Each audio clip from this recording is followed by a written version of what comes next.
Amanhã a gente celebra a festa de Corpus Christi.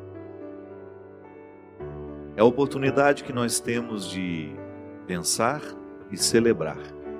Porque a fé, ela cresce dentro de nós à medida em que a gente celebra e reflete sobre aquilo que celebramos. Não basta só celebrar. É preciso estarmos mergulhados, dentro do contexto do significado daquilo que celebramos.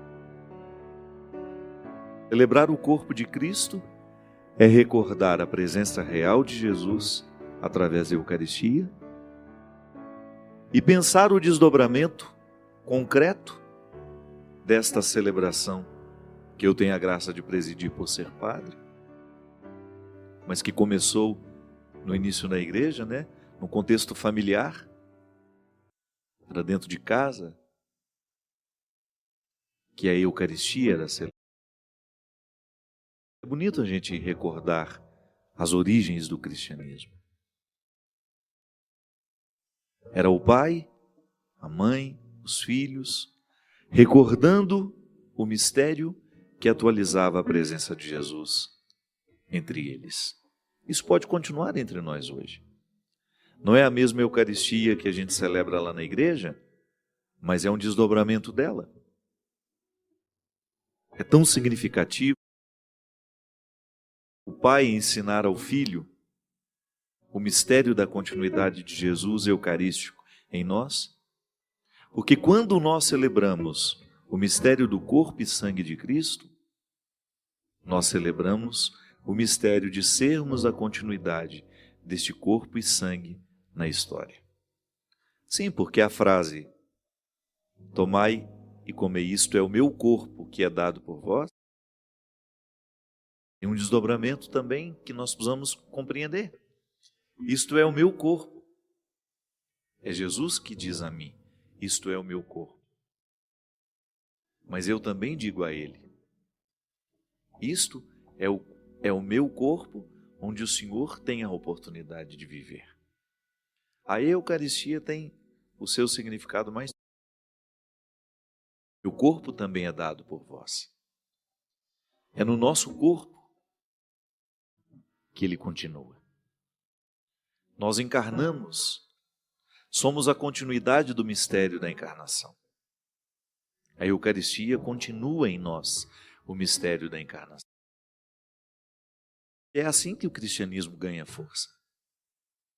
Quando nós nos dispomos a ser Eucaristia pelo mundo afora, a ser a presença real de Jesus, a oferecer a Ele os nossos braços, as nossas pernas. Pelas nossas pernas Ele anda dos nossos braços Ele abraça, pelo nosso olhar Ele olha, pelo nosso sorriso Ele sorri ao mundo. Isso é Eucaristia. Quando eu descubro que ao me aproximar desse altar e receber o corpo e o sangue de Cristo, eu me comprometo em atualizá-lo na história. Sou em ti, és em mim. Essa música eu fiz com Valmir Alencar há tantos anos atrás. Eu nem era padre ainda. Eu não tinha ainda a satisfação de presidir a Eucaristia. Sou em ti, és em mim. Minha alma diz, meu Deus, como és lindo. Sim, é lindo este mistério. Toda vez que nós nos dispomos a pensar a Eucaristia, a gente esbarra nessa generosidade divina em querer ser em nós, em querer estar em nós, em dar-nos a oportunidade de mergulhar a nossa carne na sacralidade de Jesus. Sim, porque a Eucaristia dignifica a carne humana. O sacramento da Eucaristia, eu acredito que seja a expressão máxima da nossa dignidade. Eu ter o direito de receber Jesus em mim. E olha que eu sou pecador, sou miserável, mas me preparo para isso. Por isso a confissão é sempre um sacramento que antecede a Eucaristia. É aquela faxina que nós fazemos, sabe, para receber bem quem a gente. Se você vai receber uma pessoa que você ama, é natural que você queira limpar a sua casa, que você queira preparar o espaço, deixá-lo bonito, harmonioso. Sim, é o papel do sacramento da confissão na nossa vida. A gente confessa os pecados para harmonizar a alma, para receber Jesus em nós. E dar a Ele a oportunidade de encontrar em nós o nosso corpo, a nossa disposição, a nossa vontade, os nossos sentimentos. É por isso que a Eucaristia é a principal mola propulsora da nossa conversão. E eu não estou falando da repetição eucarística, não, viu? Se uma pessoa comungou uma única vez na vida porque ela ficou privada disso, aquela Eucaristia tem o poder de salvar a sua vida. Não é a repetição que nos salva, mas é o significado que nós conseguimos extrair e colocar aqui dentro da nossa cabeça. A Eucaristia é o mistério por excelência. É a oportunidade que nós temos de configurar a nossa vida ao Cristo. Mas a Eucaristia é um contexto. Não é apenas o momento em que eu me aproximo para receber o corpo e sangue de Jesus. É o contexto dela. É desde o sinal da cruz que nós fazemos para iniciar, até o amém que nos despede para continuar a missa na nossa casa, no nosso trabalho, que a missa não termina nunca. As missas não podem ser finalizadas. Elas precisam continuar dentro de nós. Por onde eu vou, a Eucaristia que eu comunguei na igreja vai se desdobrando nas minhas atitudes, nos meus pensamentos, nos meus olhares, nas minhas palavras. Então o cristão é sempre eucarístico. O que vive com responsabilidade o mistério do cristianismo será sempre eucarístico. Será sempre para o outro. Nunca fechado no egoísmo, porque a Eucaristia é partilha.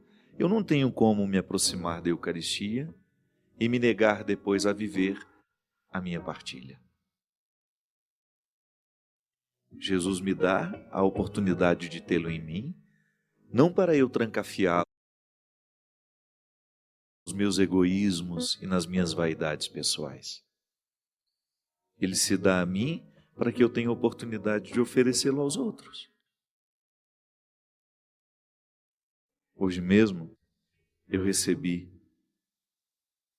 uma notícia muito triste. A Alvênia, lá de Sobral, no Ceará, mãe do Mauro Célio, foi surpreendida pelo suicídio de seu filho. Mauro Célio, um menino de 18 anos que já cursava o 2º ano de faculdade de medicina em Fortaleza, jogou-se do 10º andar do prédio onde morava. E a Fabienne Borges, que é minha amiga, lá de longa data já, quando ela me passou a mensagenzinha me dizendo, ela falou: Fábio, você não faz ideia do sofrimento. E a primeira coisa que ela me disse quando eu a encontrei, hoje de manhã, quando Fabiana foi para lá, que o menino se matou ontem à noite, Mauro Célio se matou ontem à noite. Quando ela encontrou a Alvênia cantou para ela, recitou um verso de uma música minha.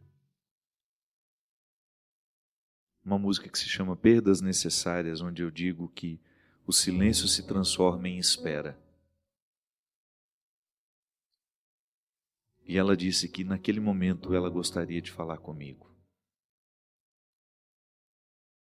Eu fico pensando, sabe, minha gente, que nisso consiste o mistério da Eucaristia. Em a gente significar Jesus na vida. toda vez que nós estamos mergulhados na dor, toda vez que nós estamos mergulhados no desespero, porque eu não tenho nem como avaliar como é que esteja o coração dessa mãe hoje. A dor é tão cruel. Ela viu o marido morrer, não tem muito tempo também. Um acidente trágico levou a vida do marido. Inclusive, me parece que um pouco da tristeza do menino é que nunca superou a morte do pai. E claro, nós não temos como identificar o que fez esse rapaz se julgar do 10º andar de um prédio. Agora, o que é para nós, cristão, foi para a Fabiana hoje de manhã a oportunidade de ser a Eucaristia para essa mãe que sofria. Sabe, é você emprestar o seu coração. O princípio de compaixão nos ensina isso. Compaixão é você sentir com o outro. A misericórdia, a compaixão são conceitos muito parecidos, muito semelhantes. A misericórdia é eu sinto a miséria do outro, eu experimento a miséria do outro.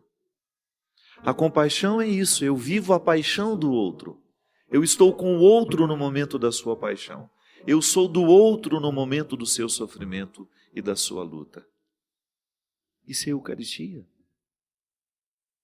É eu ter a oportunidade de oferecer o Cristo que está em mim àquele que está tão necessitado dele. E o tem também. É claro que Jesus está presente no coração dessa mulher hoje.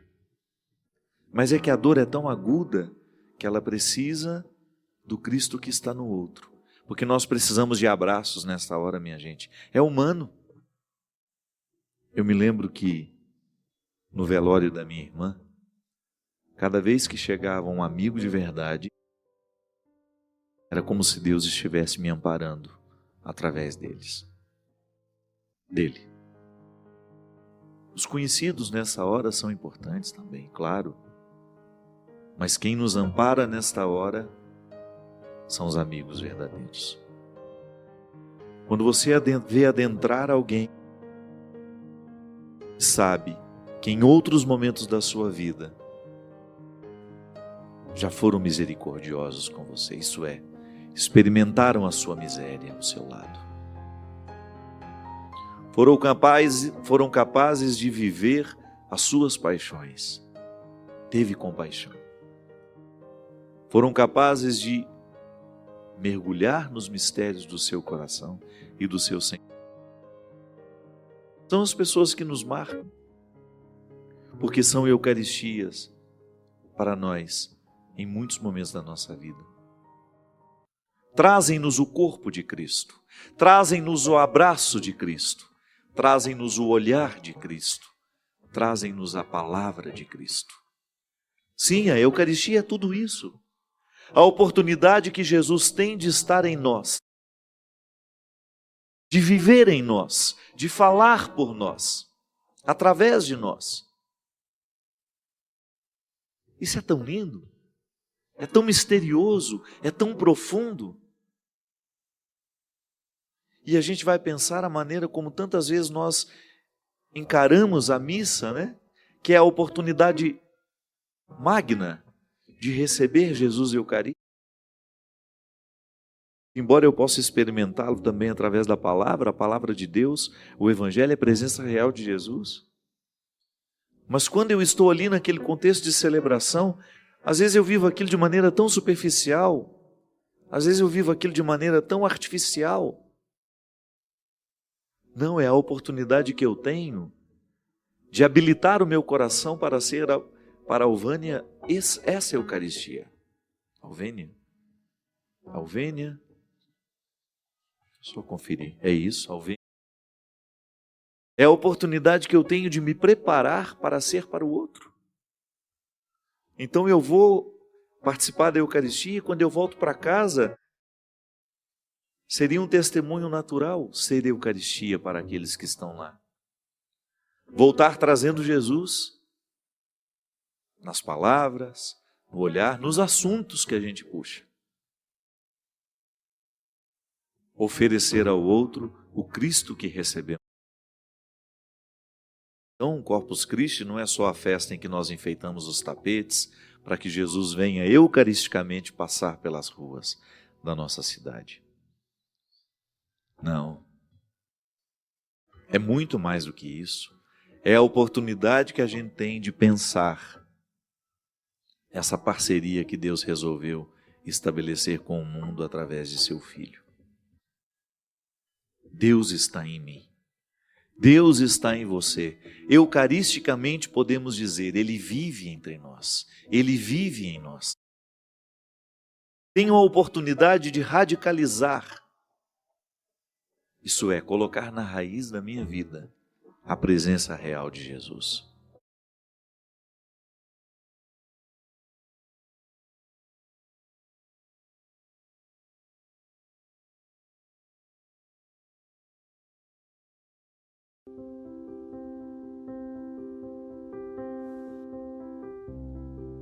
A qualidade da nossa vida depende da qualidade de nossas escolhas, daquilo que nós estamos permitindo acontecer, né?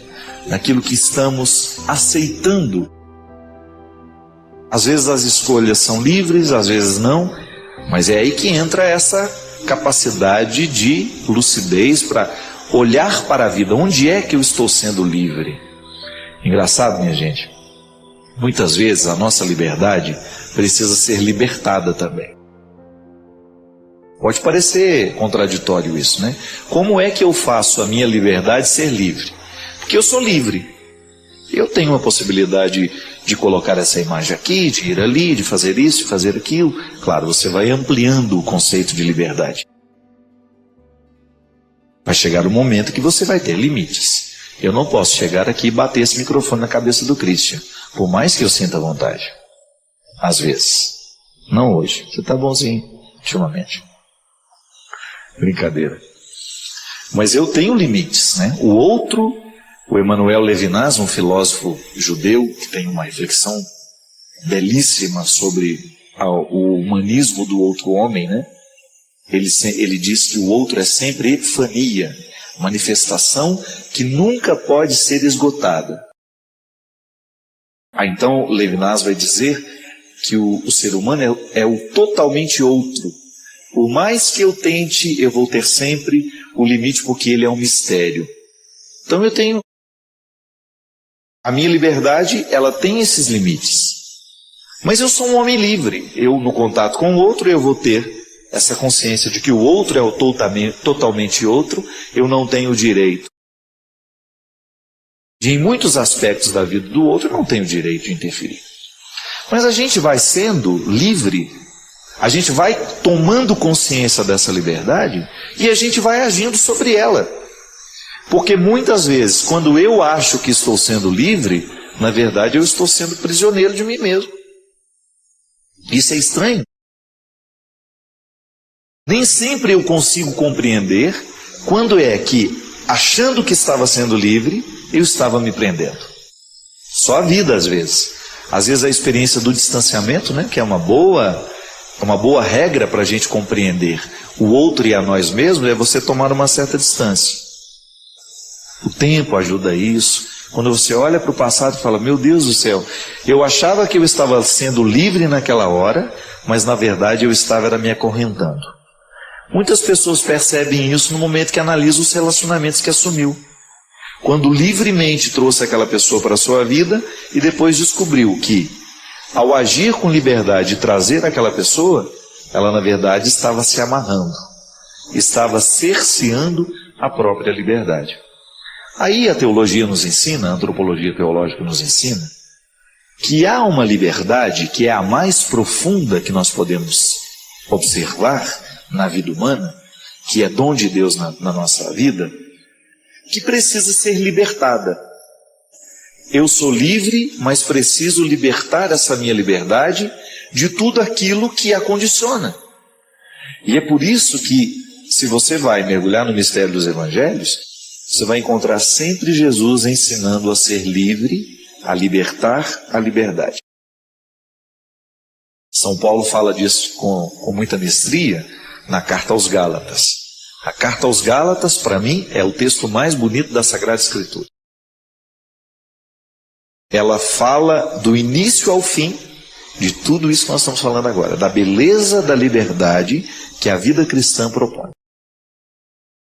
Mas nós não estamos falando de liberdade, eu quero ir ali, eu vou. Não. É o coração ser livre, estar acima da lei. Porque só pode respeitar verdadeiramente a lei aquele coração que está acima dela. Isto é, ela não me prende, ela apenas me proporciona ser livre. Isso é uma ética muito elaborada, né? O cristianismo, eu gosto de dizer isso, é uma ética muito elaborada. Engana-se aquele que pensa que o cristianismo é simples. É até uma proposta de simplicidade, de leveza, né? Mas é muito sofisticado pensar do ponto de vista cristão. Imagina você que Jesus nos quer livres, mas obedecendo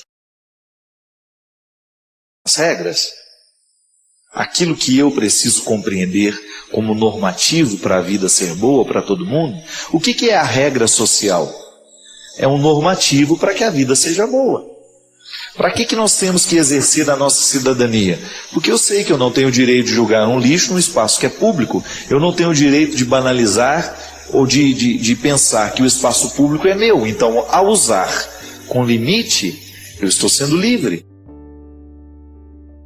Veja como isso parece contraditório. Então eu sou livre para julgar o papel no chão. Eu sou livre para julgar o lixo no rio? Sou. Mas quando eu jogo ao invés de ser livre, eu estou sendo preso. Não é contraditório? Mas é profundo.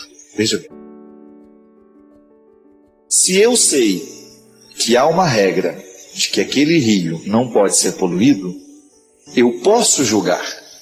Mas ao não julgar, é que eu sou realmente livre. Libertar a liberdade significa a gente entrar nesse contexto de profundidade da análise, né, de você olhar para você mesmo e pensar que a melhor maneira de ser livre, às vezes, é você se restringindo. É não permitir. É você colocar regras. É você delimitar o espaço, porque você é livre. E ao ser livre, você começa a viver com um pouco mais de qualidade as suas escolhas. Padre, mas eu não sei. Às vezes eu acho que eu estou sendo livre. Cuidado. Você vai saber se está sendo livre ou não. É por causa daquele estado de espírito que a sua escolha provoca dentro de você. Eu sou livre para fazer muitas coisas, mas eu sou muito mais livre para não fazer no momento em que eu analiso aquilo que me convém, aquilo que eu devo, aquilo que eu posso. Não é? Ter a oportunidade de entrar na sua casa, na sua vida, entrar aí, na sua sala, no seu quarto, na sua cozinha, ter a oportunidade de nessa noite estabelecer esta comunhão. Comunhão que nos é oferecida pela fé. Toda vez que nós acreditamos da mesma forma, toda vez que nós nos encontramos na maneira como compreendemos as coisas, a nossa fé, na maneira como nós interpretamos Deus, como nós interpretamos a sua ação na nossa vida, nós nos acompanhamos, nós estabelecemos comunhão. Ainda hoje eu estava falando com uma amiga minha do quanto é bom a gente poder descobrir que uma pessoa tem a mesma percepção que nós. Não é assim? Quando você encontra alguém que enxerga aquela realidade do mesmo jeito que você, quando você descobre pontos de afinidade na maneira de interpretar o mundo, na maneira de interpretar as coisas, os fatos, é como se você diminuísse um pouco a sensação de estar só. Porque todos nós, por mais que nós tenhamos pessoas ao nosso lado, a gente sempre se sente sozinho em algum momento da vida. E a pior solidão é justamente quando nós não conseguimos dividir o que a gente é, o que a gente pensa e o que a gente sente. É muito bom quando nós encontramos alguém que nos compreende, que acomoda o nosso coração dentro dele, não é? Isso é a comunhão. Aliás, eu gostaria de começar pedindo desculpas a todos os telespectadores que de alguma maneira ficaram chateados comigo na semana passada. Eu dou razão, eu estava um pouco bravo na semana passada. Na verdade, eu estava falando um pouquinho disso na semana passada, na necessidade que nós temos de assumir a própria vida, de não sermos um peso na vida do outro. E eu tenho muito medo que algumas pessoas possam ter escutado isso, achando que eu estava dispensando-as, né? Não. A sua dor me interessa. Pode ser que num determinado momento eu tenha falado do jeito errado. Eu não gosto de ofender ninguém, não gosto de magoar ninguém, mesmo porque o carente tem que ter o direito de manifestar-se. A nossa carência é um peso muito grande dentro de nós. Mas também, claro, a gente precisa ser às vezes duro, ter uma palavra incisiva para a gente poder acordar, mas eu gostaria de dizer que todo mundo tem muito espaço dentro do meu coração e eu faço questão, por uma imposição da minha missão, de ser assim. Às vezes a vida fica pesada do lado de cá. E eu falava justamente disso, do quanto é importante na vida a gente ter alguém em quem a gente confie. É muito bom. É muito bom ouvir essa frase de alguém: eu estou aqui.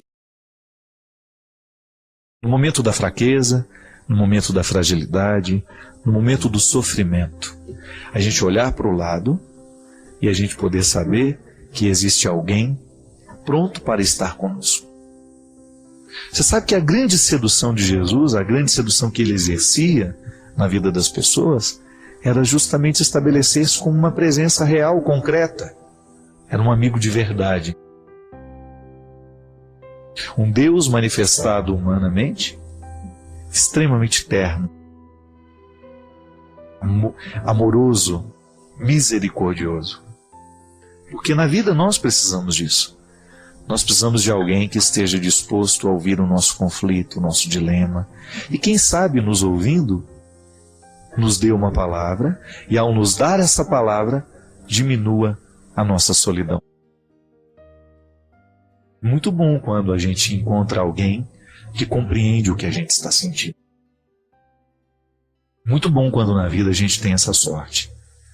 No momento da minha dor, eu encontrei alguém que falou justamente aquilo que eu precisava ouvir. O que é essa palavra que a gente precisava ouvir? A palavra que nos acolhe. É a palavra que nos dá aquela tranquilidade, é aquela palavra que, mesmo sem retirar o sofrimento de nós, ela nos coloca serenidade. Porque quando a gente sofre com serenidade, fica diferente. Eu estou aqui. Escutamos alguém nos dizendo isso, e esta palavra teve um efeito sobre nós. É isso que hoje eu gostaria de dizer a você. Você que já me acompanha há tantos anos, que me viu começando aqui na Canção Nova, que me viu alçando grandes voos, e que me vê aqui hoje. Quero renovar com você o meu compromisso de padre. Quero renovar com você o meu compromisso de ser diretor espiritual aqui quando posso, com os meus limites, com as minhas impossibilidades, mas também com aquilo que Deus me concedeu. Quero renovar aqui o meu compromisso com você. Você que acredita naquilo que eu digo. Você que se sente confortado com aquilo que eu lhe ofereço toda quarta-feira. Você que de alguma forma dedica o seu tempo para me acompanhar, para ler o que eu escrevo. Quero estar comprometido com você. E quero lhe apresentar aquele que me traz aqui, o coração de Jesus. Para que você nele possa mergulhar, para que você possa conhecê-lo e saber que este Senhor, que este Deus, que esta misericórdia, está sempre à sua disposição.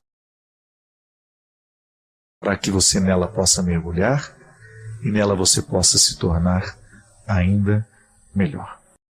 Ter a oportunidade de entrar na sua casa, na sua vida, entrar aí na sua sala, no seu quarto, na sua cozinha. Ter a oportunidade de nessa noite estabelecer esta comunhão. Comunhão que nos é oferecida pela fé. Toda vez que nós acreditamos da mesma forma, toda vez que nós nos encontramos na maneira como compreendemos as coisas, a nossa fé, na maneira como nós interpretamos Deus, como nós interpretamos a sua ação na nossa vida, nós nos acompanhamos, nós estabelecemos comunhão. Ainda hoje eu estava falando com uma amiga minha do quanto é bom a gente poder descobrir que uma pessoa tem a mesma percepção que nós. Não é assim? Quando você encontra alguém que enxerga aquela realidade do mesmo jeito que você, quando você descobre pontos de afinidade na maneira de interpretar o mundo, na maneira de interpretar as coisas, os fatos, é como se você diminuísse um pouco a sensação de estar só. Porque todos nós, por mais que nós tenhamos pessoas ao nosso lado, a gente sempre se sente sozinho em algum momento da vida. E a pior solidão é justamente quando nós não conseguimos dividir o que a gente é, o que a gente pensa e o que a gente sente. É muito bom quando nós encontramos alguém que nos compreende, que acomoda o nosso coração dentro dele, não é? Isso é a comunhão. Aliás, eu gostaria de começar pedindo desculpas a todos os telespectadores que de alguma maneira ficaram chateados comigo na semana passada. Eu dou razão, eu estava um pouco bravo na semana passada. Na verdade, eu estava falando um pouquinho disso na semana passada, na necessidade que nós temos de assumir a própria vida, de não sermos um peso na vida do outro. E eu tenho muito medo que algumas pessoas possam ter escutado isso, achando que eu estava dispensando-as, né? Não. A sua dor me interessa. Pode ser que num determinado momento eu tenha falado do jeito errado. Eu não gosto de ofender ninguém, não gosto de magoar ninguém, mesmo porque o carente tem que ter o direito de manifestar-se. A nossa carência é um peso muito grande dentro de nós. Mas também, claro, a gente precisa ser às vezes duro, ter uma palavra incisiva para a gente poder acordar, mas eu gostaria de dizer que todo mundo tem muito espaço dentro do meu coração e eu faço questão, por uma imposição da minha missão, de ser assim. Às vezes a vida fica pesada do lado de cá. E eu falava justamente disso, do quanto é importante na vida a gente ter alguém em quem a gente confie. É muito bom. Muito bom ouvir essa frase de alguém: eu estou aqui. No momento da fraqueza, no momento da fragilidade, no momento do sofrimento, a gente olhar para o lado e a gente poder saber que existe alguém pronto para estar conosco. Você sabe que a grande sedução de Jesus, a grande sedução que ele exercia na vida das pessoas, era justamente estabelecer-se como uma presença real, concreta. Era um amigo de verdade. Um Deus manifestado humanamente, extremamente terno, amoroso, misericordioso. Porque na vida nós precisamos disso. Nós precisamos de alguém que esteja disposto a ouvir o nosso conflito, o nosso dilema. E quem sabe, nos ouvindo, nos dê uma palavra, e ao nos dar essa palavra, diminua a nossa solidão. É muito bom quando a gente encontra alguém que compreende o que a gente está sentindo. Muito bom quando na vida a gente tem essa sorte. No momento da minha dor, eu encontrei alguém que falou justamente aquilo que eu precisava ouvir. O que é essa palavra que a gente precisava ouvir? A palavra que nos acolhe. É a palavra que nos dá aquela tranquilidade, é aquela palavra que, mesmo sem retirar o sofrimento de nós, ela nos coloca serenidade. Porque quando a gente sofre com serenidade, fica diferente. Eu estou aqui. Escutamos alguém nos dizendo isso, e esta palavra teve um efeito sobre nós.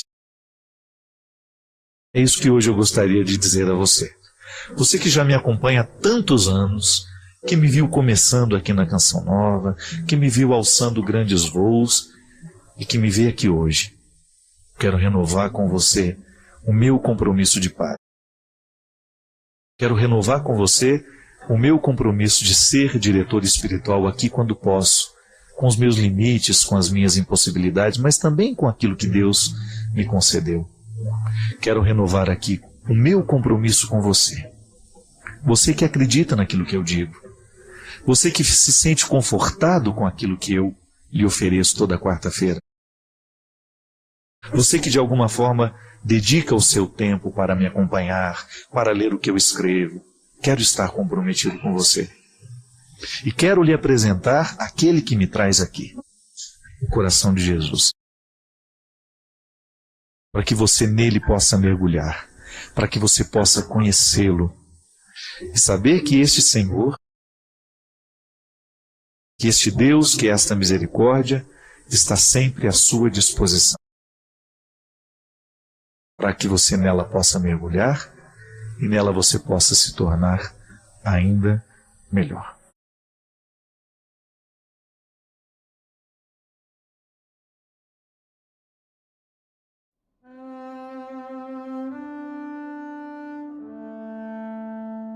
Padre Fábio, é possível ser feliz sofrendo? Tudo depende do jeito como a gente sofre, né? Há sofrimentos que são redentores. São aqueles que você descobre a razão do sofrer. Então eu estou vivendo uma privação na minha vida, digamos, vou dar um exemplo. Eu preciso passar num vestibular. Então eu sofro a ansiedade daquela responsabilidade de ter que passar. Agora, a partir do momento que eu começo a estudar, eu continuo sofrendo, porque a ansiedade ainda está em mim. Mas eu começo a descobrir o caráter redentor do sofrimento, que é justamente preparar o resultado. Quando nós perdemos alguém, por exemplo, não vamos falar de morte física, não. Vamos falar de morte psíquica, né? Que é quando você perde um namorado, quando um amigo te trai. Tudo isso causa sofrimento dentro de você. Agora, se você vive esse sofrimento de maneira infértil, isto é, sofre por sofrer, como é que a gente sofre por sofrer? Quando a gente permite que o ódio fique tomando conta de nós, quando o ódio começa a administrar os nossos sentimentos, aí você sofre dobrado, porque você não joga fora o que te fez mal. É igual quando a comida nos faz mal, ela prejudica o corpo. Quando nós vivemos sentimentos estragados, ela faz mal ao nosso espírito, à nossa alma, tudo que faz parte dessa condição psíquica, daquilo que não é material. Claro que o cérebro é material, mas há algumas coisas que extrapolam essa materialidade cerebral. Então a gente tem um processo de amargura, um processo de depressão, de tristeza. São vários os estágios do sofrimento. Se a gente não administra bem, por exemplo, a tristeza, é possível que isso vire uma depressão depois. Então o que a gente precisa fazer para sofrer do jeito certo? Primeiramente, ser honesto. Coloca a questão que lhe faz sofrer e pergunte-se: será que vale a pena sofrer tudo mesmo que eu estou sofrendo por isso? Às vezes nós sofremos tanto por pessoas que não valem a pena, não é verdade? Às vezes nós empacamos tanto tempo da nossa vida com sofrimentos, com pessoas que não tinham a menor consideração por nós, ou às vezes pessoas até passageiras, né? E às vezes nós ficamos sofrendo demoradamente por causa disso. Não. A gente precisa administrar isso. E o único jeito que a gente tem de administrar o sofrimento é racionalizando. O que provoca o sofrimento dentro de nós é o jeito como nós pensamos o sofrimento.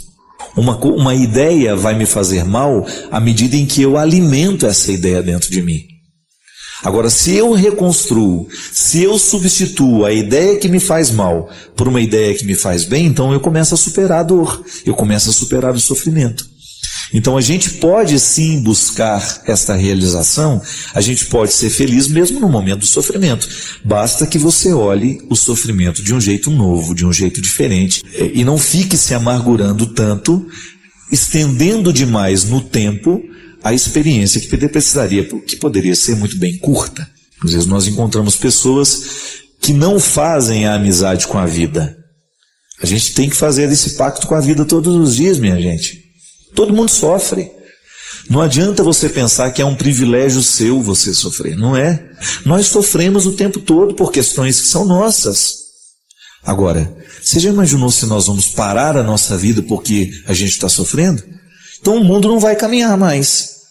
E o mais interessante é que quando nós administramos bem o sofrimento, nós crescemos como pessoas. Nós ficamos mais interessantes. Nós ficamos melhores. A gente tem mais história para contar. A gente tem mais conteúdo, digamos assim. O conteúdo da vida está diretamente associado ao que nós sabemos fazer com acontecimentos. É isso que mais cedo ou mais tarde a gente vai poder relembrar, a gente vai poder contar, a gente vai poder dar testemunho, a gente vai poder dar exemplo e o melhor, até aconselhar aqueles que estão passando pela mesma situação e não sabem como agir. Precisamos o tempo todo administrar bem o que nos acontece, porque no momento que a gente administra bem a nossa vida, nós ajudamos até a ajudar a administrar a vida do outro também. Mas não vai querer administrar a vida do outro se você não administra a sua, né? Tem que ter primeiro esta responsabilidade com aquilo que é seu. Sofra no tempo certo, sofra do jeito certo. Não permita que as mágoas, que as coisas ruins da vida demorem demais dentro de você, porque isso não vale a pena. O bom mesmo é a gente julgar fora o que precisa ser julgado para a gente só ficar com o que é bom. O bem que fazemos, por menor que seja, tem o poder de consertar o mundo.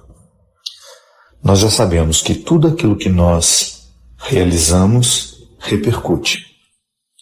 Pode repercutir muito, pode repercutir pouco, mas repercute. O bem que você realiza a alguém pode repercutir naquele alguém, pode repercutir nas pessoas que estão ligadas àquele alguém. O mal também. Toda vez que nós fazemos o mal a alguém, prejudicamos com a nossa palavra, com o nosso gesto, com a nossa desonestidade, com a nossa mentira, nós fazemos sofrer aquela pessoa que foi vítima da nossa maldade e naturalmente os entornos dela. Por isso que é tão importante a gente ter consciência das nossas ações. Nós temos falado muito de posicionamento nos dias de hoje. Fulano de tal precisa se posicionar. Eu sempre penso, o cristão já está posicionado.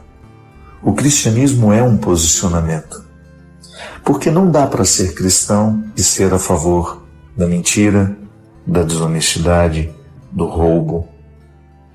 Não pode ser cristão e ao mesmo tempo ser favorável a tudo aquilo que nos destrói como sociedade, posturas diabólicas. Não dá para você conciliar a sua vida cristã com a fofoca, com a maldade. Então, se você escolheu ser cristão ou não, se você se posicionou no mundo a partir de uma crença religiosa, você naturalmente tem um código de responsabilidade a ser seguido. Não é verdade? Eu sou cristão. O meu posicionamento é sempre estar de acordo com tudo aquilo que faz o Evangelho acontecer. Não faz o Evangelho acontecer, não vai contar comigo.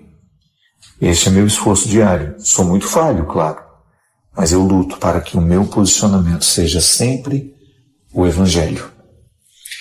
E na minha vida, como cristão, eu não posso conciliar as minhas maldades com aquilo que eu aprendi com Jesus.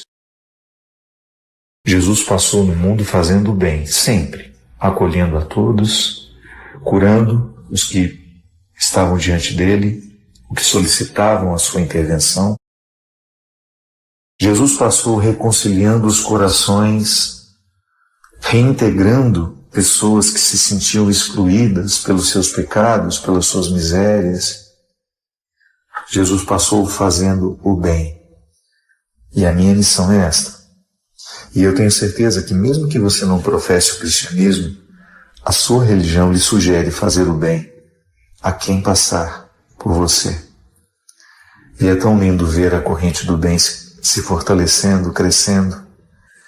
Toda vez que o bem é feito, toda vez que o bem consegue acontecer por meio de nossas ações, palavras e pensamentos, nós temos o poder de consertar o mundo.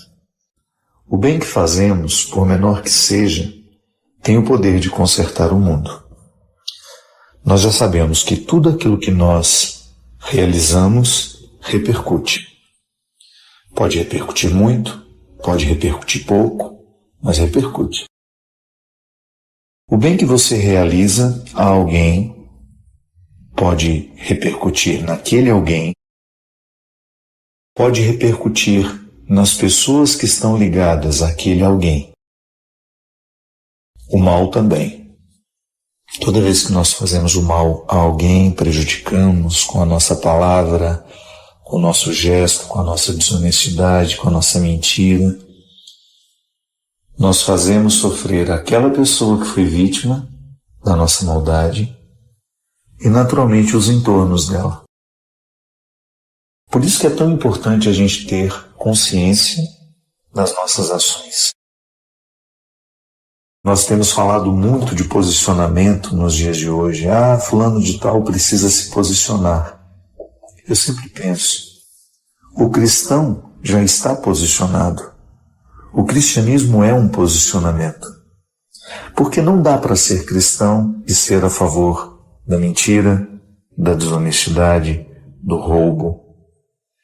Não pode ser cristão e ao mesmo tempo ser favorável a tudo aquilo que nos destrói como sociedade, posturas diabólicas. Não dá para você conciliar a sua vida cristã com a fofoca, com a maldade. Então, se você escolheu ser cristão ou não, se você se posicionou no mundo a partir de uma crença religiosa, você naturalmente tem um código de responsabilidade a ser seguido. Não é verdade? Eu sou cristão. O meu posicionamento é sempre estar de acordo com tudo aquilo que faz o Evangelho acontecer. Não faz o Evangelho acontecer, não vai contar comigo. Este é meu esforço diário. Sou muito falho, claro, mas eu luto para que o meu posicionamento seja sempre o Evangelho. E na minha vida, como cristão, eu não posso conciliar as minhas maldades com aquilo que eu aprendi com Jesus. Jesus passou no mundo fazendo o bem, sempre, acolhendo a todos, curando os que estavam diante dele, os que solicitavam a sua intervenção. Jesus passou reconciliando os corações, reintegrando pessoas que se sentiam excluídas pelos seus pecados, pelas suas misérias. Jesus passou fazendo o bem. E a minha missão é esta. E eu tenho certeza que mesmo que você não professe o cristianismo, a sua religião lhe sugere fazer o bem a quem passar por você. E é tão lindo ver a corrente do bem se fortalecendo, crescendo. Toda vez que o bem é feito, toda vez que o bem consegue acontecer por meio de nossas ações, palavras e pensamentos, nós temos o poder de consertar o mundo.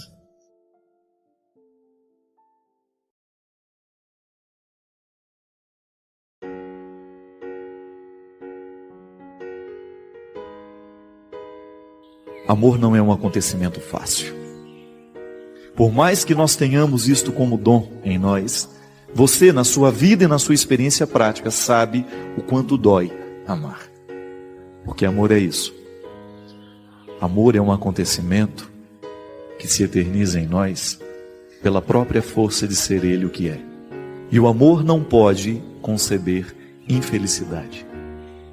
Onde há amor não pode haver infelicidade. Pode haver sofrimento, mas infelicidade não.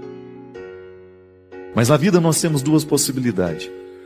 Ou sofremos a dor de amar e somos felizes, ou sofremos a dor do desamor e somos infelizes a vida inteira. Por isso, Jesus subiu a um monte, certa vez, para falar aos seus amigos o grande significado da felicidade. E certamente os discípulos estavam esperando uma fórmula mágica. Assim como nós escutamos o tempo todo hoje no mundo, fórmulas de felicidade que são absolutamente fáceis. Uma coisa me inquieta nessa fórmula de felicidade. Como é que você pode entender que alguém pode ser feliz chorando? Como pode ser alguém feliz no momento da fome? Como é que nós podemos fazer a reconciliação de duas realidades e descobrir nisso a felicidade? Como é que uma situação aparentemente que traz infelicidade Quando você descobre, por exemplo, a sua dor, a sua lágrima, você ter que entender que esta lágrima, esta dor, é a fonte da felicidade humana. E a beleza da vida, muitas vezes, não é naquilo que a gente consegue ver, mas é aquilo que a gente consegue ver a partir do que os olhos não podem. Só pode entender a felicidade aquele que já soube mergulhar naquilo que vem antes dela. Porque a vida humana é concreta, é no momento em que nós descobrimos que ela vai ganhando significado, que ela vai ganhando sentido, à medida em que a gente mergulha no antes, para depois conhecermos o verdadeiro depois. Só podemos falar de alegria se antes soubemos falar de tristeza. Só podemos falar de consolo se antes soubemos falar de desespero. Se você ainda não pôde descobrir o que verdadeiramente te faz feliz, ou que te realiza, se talvez você ainda não tenha descoberto o verdadeiro significado da sua vida, se ainda é triste, se ainda é infeliz, talvez seja porque ainda não foi capaz de mergulhar no mistério da sua tristeza, por exemplo. Talvez ainda não foi capaz de mergulhar no mistério do seu sofrimento e por isso não extraiu nada dele, senão a decepção. A vida é assim. Se hoje você quisesse fazer um relato da sua vida e descobrir o quanto você já cresceu na sua história, se hoje você quisesse fazer um relatório da sua vida, quem sabe relembrar quem é você, fazer um relato de quem seja você, contar ao mundo quem é você, é só você fazer um relato de tudo que você já sofreu. Os sofrimentos humanos são muito parecidos, só muda de endereço. Já dizia minha mãe o tempo todo, cada um no seu canto, sofre seu tanto. Se hoje você tivesse a oportunidade de dizer quem é você, você não saberia dizer, se você não dissesse junto, tudo o que já aconteceu, que já lhe marcou, que já lhe definiu, tudo aquilo que você já sofreu, tudo aquilo que você já deixou partir, tudo aquilo que você já sepultou, toda a história de vida que já passou pelos seus dias, pela sua casa, pela sua família, porque não há ser humano concreto fora da experiência do sofrimento, de tudo que você precisou se empenhar, de tudo que você precisou lutar, de tudo que você precisou reconciliar dentro de você. E ali está a sua identidade, ali está a sua marca, ali está a sua cara, na vida que você se empenhou, nos amores que você amou, nos filhos que você educou, nas noites mal dormidas, para que aquela criança tivesse vida, para que ela continuasse viva. Que só pode vencer aquele que soube lutar. Nós somos, no tempo, na história, a soma de tudo aquilo que a gente já foi capaz de preparar. Mas não é um sofrimento por ele mesmo, não é sofrer por sofrer. Quando Jesus nos apresenta um jeito de ser homem, um jeito de ser mulher, está mostrando justamente que a vida, ela só é possível no momento em que nós conseguimos fazer a equação do sofrimento para vivê-lo na perspectiva da redenção. Se você tem que caminhar 30 quilômetros, é preciso dar um passo. O sofrimento da caminhada vale a alegria de uma chegada. Não há ressurreição sem o Calvário.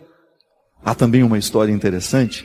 Dizem que a águia americana, à medida que um tempo vai passando para ela, as unhas vão ficando curvadas, o bico vai ficando curvado. E ela vai perdendo o poder de caça. Vai perdendo o poder de caça justamente porque as garras já não conseguem segurar a presa.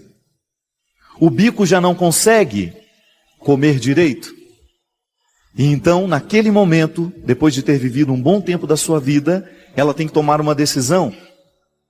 Então ela se refugia nas alturas, nas pedras, nos penhascos, e lá ela faz um processo doloroso que consiste em ficar diante de um paredão e bater o bico, ficar batendo o bico, até que comece a machucar, até que comece o sangramento, e até que aquele bico se desprenda dela. A águia precisa perder o bico que já não lhe serve. E é sofrido isso. Cai aquele bico e pelo próprio processo da regeneração da natureza, um novo bico vai surgindo. Cresce como se fosse uma criança ali se desenvolvendo de novo. E o processo ainda não terminou. Quando o bico já está novamente crescido, fortalecido, ela começa um processo de arrancar as unhas. Com o próprio bico novo, ela começa a arrancar as unhas que já não lhe servem mais, porque já estão curvadas, já não são capazes de segurar a caça. Se ela continuar com aquelas garras envelhecidas e sem poder de caça, o que acontece? Morre de fome. Não tem mais as características da águia. É uma águia, mas é uma águia sem poder. Depois de terminado todo este processo de arrancar as unhas, novas unhas começam a surgir. Novas garras, jovens, fortalecidas. Terminado ali o nascimento das unhas, ainda não acabou o sofrimento. Pelo próprio instinto, ela sabe que precisa arrancar as penas. Porque as penas também já estão velhas e ela precisa de plumas novas, uma vez que tem um bico novo e garras novas. E ali então começa a arrancar pena por pena para esperar, mais uma vez, o processo da regeneração. Me parece que são 6 meses. 6 meses refugiada no meio dos penhascos para viver este processo. Com o bico novo, com as novas garras e com a nova plumagem, a águia consegue viver mais pela frente o mesmo tanto de vida que ela tinha tido até ali. O momento da restauração, da nova plumagem, do novo bico, das novas garras, equivale ao mesmo tempo em que ela viveu. É como se ela começasse a viver de novo. Já parou para pensar o quanto que a natureza pode ser fértil para nos ajudar a entender o próprio significado das bem-aventuranças? Porque também nós, em muitos momentos da nossa vida, chegamos diante de uma situação, ou a gente vive o processo da perda para recomeçar, ou nós vamos morrer do jeito que estamos. Quando nós não somos capazes de reagir diante da própria vida, quando nós vamos nos entregando aos poucos, quando daqui a pouco a gente já não percebe mais vida em nós, quando a gente se sente orgulhoso por ser águia, mas uma águia sem poder de voo. Águias, o próprio significado da força, da luta. Todo cristão é uma águia em potencial, é capaz de alçar voos, é capaz de vencer os obstáculos. O cristianismo nos fortalece para isso. Mas nós ainda vivemos rastejando e ciscando como se fôssemos galinhas e galos. Somos águias em potencial, mas vivemos como se fôssemos galinhas nos quintais, nos terreiros. Sabe por quê? Ainda não tivemos a coragem de encarar o sofrimento de verdade. Há 2 formas de nós encararmos o sofrimento, há 2 formas de nós encararmos a dificuldade. Ou encaramos de frente para vencer, e aí assumimos o sofrimento da luta de vencer aquela hora, assim como a águia é capaz de vencer o sofrimento de retirar as unhas velhas, o bico velho, trocar a plumagem. Ou então nós vamos ficar lamentando a vida inteira que não sabemos e já não conseguimos mais caçar. Ou enfrentamos o sofrimento da redenção, esse sofrimento que transforma, é aquele sofrimento da decisão diária, de você acordar e decidir, hoje Deus me quer de pé, hoje Deus me quer vivo, hoje Deus me quer lutando. Ou então nós vamos nos sucumbindo cada dia mais e vamos nos tornando apáticos, vamos nos tornando sem vida, achando que somos águias, quando na verdade nós só temos a aparência de águia. Mas ainda não estamos transformados pelo poder da restauração que a vida pede de nós. Ainda não descobrimos a força que há no específico do que Deus pede de nós. As bem-aventuranças estão aqui para demonstrar que só podemos chegar à beleza do depois se soubermos viver a renúncia, o sacrifício, a luta do agora. Você experimenta isso na sua vida? Quantos jovens hoje, por exemplo, que estão vivendo a grande dificuldade do vestibular, não passa. Não é porque agora o vestibular está se apresentando como um monstro. é porque todo o processo do educacional foi vivido de qualquer jeito pela grande maioria.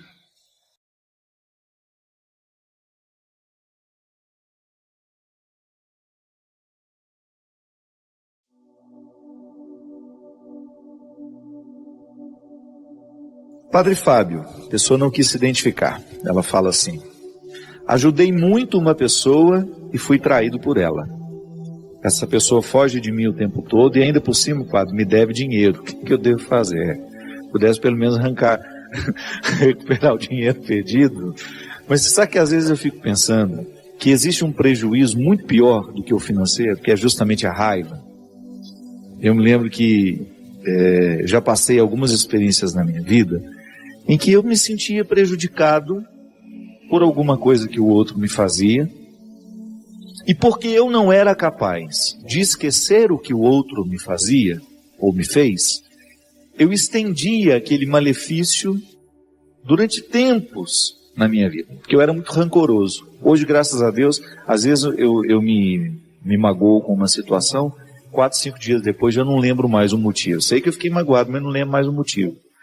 Porque a gente acaba desenvolvendo um mecanismo de defesa, de saúde, é mais que defesa, é de saúde. Porque guardar o rancor, guardar o ressentimento, é uma forma muito estranha que a gente tem de criar um prejuízo pior do que aquele que a pessoa já nos deu. Então a melhor maneira, minha filha, de vencer uma traição é a gente não se permitir trair. Porque se o outro me traiu, então tá bom, eu vou dar um jeito de fazer essa faxina na alma, mas eu não quero ser meu traidor. Eu preciso julgar a favor. Eu preciso ganhar essa partida. A vida é muito curta para eu poder ficar perdendo tempo julgando contra mim. Então, guardar a traição do outro, acomodar essa traição do outro dentro de mim, é uma prova, na verdade, é uma maneira muito, desculpe-me, impiedosa e burra de viver. Eu não posso ser impiedoso com o outro, muito menos comigo. Então é minha tarefa diária de organizar dentro de mim os sentimentos estragados que o outro largou e que não me pertencem. Eu preciso jogar fora isso. E é uma forma, claro que não é fácil fazer. Essa faxina espiritual, essa faxina afetiva não é fácil. Mas é uma forma que a gente tem de começar o processo de cura. Às vezes eu encontro mulheres que foram traídas pelos seus maridos e que ficam eternamente machucadas pela traição. Não deve ser fácil mesmo. A traição entre esposos é uma coisa que deve doer muito. Porque é uma fidelidade que é quebrada, é uma confiança que é colocada em questão. O que machuca mais nem é o fato do outro ter dormido com a outra ou a outra ter dormido com o outro, não. É o ser enganado. É aquela quebra de confiança. Isso é que dói. E quando essa quebra de confiança se estabelece, pode deixar marcas profundas naquele que foi traído. E ali iniciar uma outra forma de traição. Tá bom, o marido te traiu. Isso aconteceu.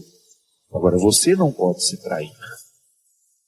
Você não pode alimentar em você sentimentos que sejam contrários à edificação, à sua edificação pessoal. Então precisa colocar um remédio, digamos assim, neste processo para acelerar essa inflamação, para jogar fora aquilo que está te machucando. E o perdão é a única forma que nós temos de expulsar do coração todo sentimento que possa ser contrário a nós. Perdoar, minha gente, é uma demonstração de inteligência. É religioso, mas é também uma demonstração de inteligência, de astúcia. Porque quando você perdoa, você liberta o seu coração do sentimento que o oprime. Guardar mágoa é coisa de gente burra, que está movida por uma burrice, que às vezes é temporária ou às vezes pode durar a vida inteira. Reter mágoas, como se aquilo fosse algo precioso, é uma demonstração de escolha infeliz. De burrice mesmo. Não tem outra palavra, não. Toda vez que eu recolho a mágoa e coloco essa mágoa num destaque dentro do meu coração, outra coisa eu não estou fazendo senão sendo burro. Porque nenhum benefício ela me traz. Nunca vi na minha vida uma pessoa ser beneficiada pela falta de perdão, pela mágoa guardada. Então, perdoar a pessoa não significa trazê-la de volta, não significa restabelecer o vínculo, não. Porque às vezes a gente tem consciência de que a distância é a melhor maneira de se estabelecer a cura e o respeito. Agora, não adianta nada manter a pessoa distante se você traz ela para dentro de você todos os dias através da mágoa. Então é preciso varrer o coração, jogar a mágoa, e depois você vai até saber vivenciar melhor o distanciamento que foi necessário para a cura do sofrimento. Eu desejo que você, nas suas lutas, você tenha sempre o direito e a possibilidade de retirar os seus excessos, para você ter diante dos seus olhos a sua verdade fundamental, sem exageros, só você. E a partir disso, você reencontrar o caminho da vida. Obrigado pelo seu carinho, pela sua atenção, e que Deus abençoe muito você.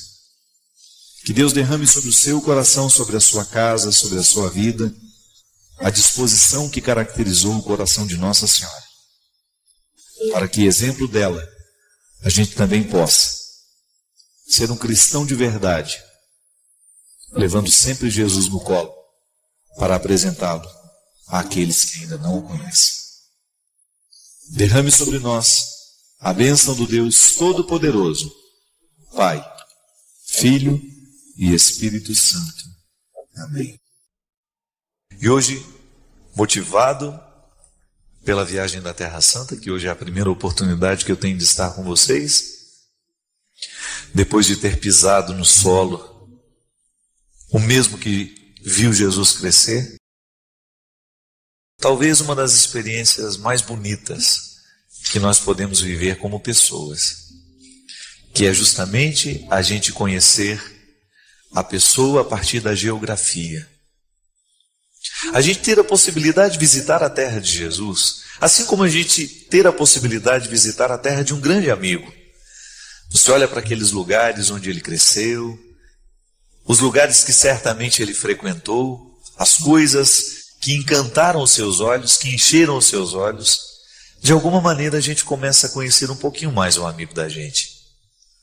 Se a gente tem a oportunidade de ir nas raízes das nossas amizades, a gente certamente se torna mais amigo, porque provoca dentro de nós uma forma de conhecimento que a convivência talvez não tenha dado plenamente. Conhecer a raiz, o local onde nasceu os nossos grandes amigos. Confesso para vocês que essa foi a mística que me levou pela Terra Santa fora. Saber que eu estava conhecendo o chão do meu melhor amigo, a vida, o lugar onde brotou, onde todos os grandes acontecimentos se deram. Olhar para o mar da Galileia e pensar que foi ali que Jesus encontrou seus amigos, que Jesus fez discípulos. Colocar o nosso pé naquela água e pensar que mesmo não sendo a mesma água daquele instante, de alguma forma nós podemos estabelecer uma ponte. De alguma forma nós também podemos nos sentir como naquele tempo. Olhar ali o Santo Sepulcro, pensar que a raiz da nossa fé está ali. Eu fiquei pensando, minha gente, o que traz sacralidade a um lugar? O que faz uma terra ser santa? E foi até assim que nós nos despedimos da Terra Santa na última celebração que nós realizamos lá. Uma terra é mais santa à medida em que ela está carregada de significados. O conceito do sagrado é esse. É você retirar do lugar comum e você colocar num lugar reservado. O sagrado é aquilo que você selecionou no meio de tudo que é ordinário, de tudo que é comum, e você traz para uma atmosfera diferente. É você retirar do lugar de todos os dias e você coloca no lugar especial. Quando nós dizemos que a terra é santa, que ela é sagrada, é porque, de alguma forma, os acontecimentos que ali se deram foram retirados do ordinário e se tornaram especiais para muita gente. Então, de maneira que nós precisamos retirar a sandália dos pés, da mesma forma como Moisés escutou. Retirar a sandália dos pés para adentrar um território que é santo. Um território que é santo porque é local sagrado para muita gente. É lugar de significado para muita gente, inclusive para mim. Pisar a Terra Santa foi reconhecer os locais dos meus significados. Ali, ver o lugar onde Jesus viveu é de alguma forma me transportar. Pensar que hoje tudo que eu acredito, tudo que me move como padre, como homem, foi ali que aconteceu. Foi lá que aconteceu tudo aquilo que move a nossa fé. E o maravilhoso, minha gente, é a gente voltar da Terra Santa com o desejo de santificar o que é nosso. Pensar que também eu sou convidado a fazer da minha terra uma terra santa.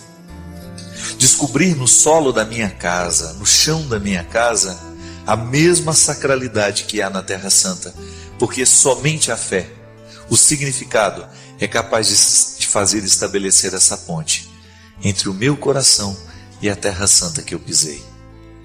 Aí eu recolho a sacralidade para mim também. E eu começo a pronunciar o meu nome, recordando-me de que também eu sou um território santo. Por uma razão muito simples. O mesmo Deus que andou naquela terra também anda por aqui. O mesmo Jesus que pisou naquele solo também pisa por aqui. E mesmo que você nunca tenha pisado na Terra Santa, você também pode dizer: eu também sou um solo santo. Porque se o solo fica santo porque o sagrado pisou nele, pronto, você também é território santo, porque Deus passa por você o tempo todo. Você também é Jericó, você também é Galileia, você também é Jerusalém. Por onde Deus passa o tempo todo e acontece. O solo do seu coração, o solo da sua vida, é lugar privilegiado da manifestação de Deus. Nós também somos terra santa. Nós somos a extensão daquele lugar santo. Em nós também Deus acontece. Assim como Deus elegeu um pequeno lugar do mundo, um lugar cheio de contradição, um lugar cheio de guerras. Deus escolheu aquele lugar, o umbigo do mundo, para se manifestar plenamente em seu Filho Jesus. Porque o mistério da encarnação precisava de pátria, precisava de cidade, precisava de local. Belém, uma cidadezinha lá no interior, uma cidadezinha pobre, foi lá que Deus escolheu. Quem sabe hoje você também se reconheça assim. A pobreza do seu coração lhe faz ser semelhante a Belém, uma cidadezinha escondida no meio de tantas outras. Quantas vezes a gente sente isso, não é verdade? Quantas vezes a gente olha para a gente e se sente uma cidade escondida no meio de tantas outras cidades. Mas aí, neste lugar que os meus olhos não alcançam, que talvez nem chegue ao conhecimento de muita gente, é aí, nessa cidade que é o seu coração, que Deus continua acontecendo. Porque o mistério da encarnação, ele tem o seu desdobramento histórico em cada um de nós. Deus continua encarnado pela força do seu Filho em nós. É o mistério da ressurreição, é o mistério da encarnação, é o mistério da continuidade de Deus no tempo. Deus continua acontecendo em mim e em você. Então, de maneira que nós podemos ser Belém, a cidade da simplicidade, de maneira que nós podemos ser Jerusalém, a cidade dos grandes templos, podemos ser Jericó, a cidade dos grandes milagres, podemos ser o Mar da Galileia, o local dos grandes encontros. Enfim, cada dia nós somos um pouquinho dessa terra santa. Ora somos o lugar do milagre, ora somos o lugar do silêncio, ora somos o lugar da morte, ora somos o lugar da ressurreição. Não importa qual seja o lugar, com qual lugar você se identifica hoje. O importante é você tomar consciência de que daqueles muitos lugares que compõem a Terra Santa, você hoje é uma delas.